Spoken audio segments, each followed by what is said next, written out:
Hello, voici ton analyse de compte par rapport aux points vus durant le challenge. Par rapport à la photo de profil, ok, pas de souci. En plus, je vois que c'est en lien avec les voyages, donc ça marche. Par rapport au nom du compte, ok. Ici, à côté de ton nom, on voudrait voir une séparation, un emoji, une puce, un point, et que tu expliques ce que tu fais. Donc, par exemple, artiste peintre. Comme ça, on sait tout de suite ce qu'on va retrouver sur ton compte. Et puis, toi, ça te permet d'être mieux référencé par Instagram. Par rapport à la bio, donc déjà, il manque un appel à l'action clair dans le sens où là, tu mets: «Si tu es intéressé, envoie-moi un message», mais tu dis rien par rapport au site. Donc l'idée, ce serait plutôt, par exemple, adopte, ta toile avec un emoji qui pointe vers le bas. Comme ça, on sait tout de suite, ce qu'on va retrouver, là et on sait ce qu'on doit faire.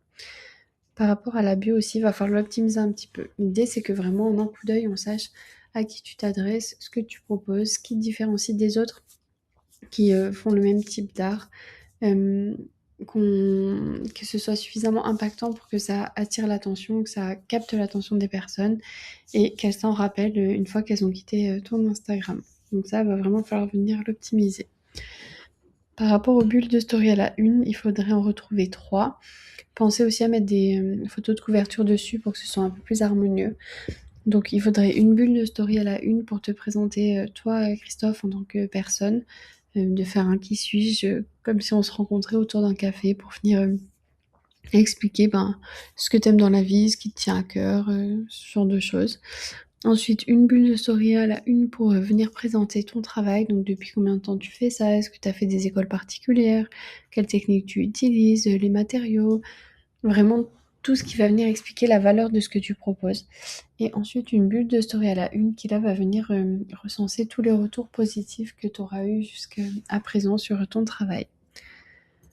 Par rapport au feed, alors attention, on évite de mettre 2 fois les mêmes visuels comme ici par exemple. Euh, Ça aussi, c'est pas forcément très à propos. On a un peu du mal à trouver une cohérence en fait dans tout ce qu'on voit.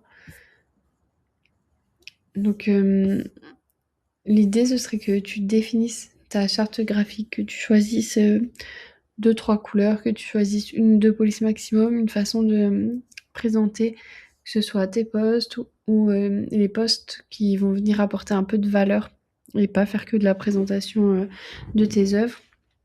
Et pour venir harmoniser un peu ton feed et puis qu'on puisse reconnaître ta patte par rapport à toutes les autres publications qu'on peut avoir sur les réseaux.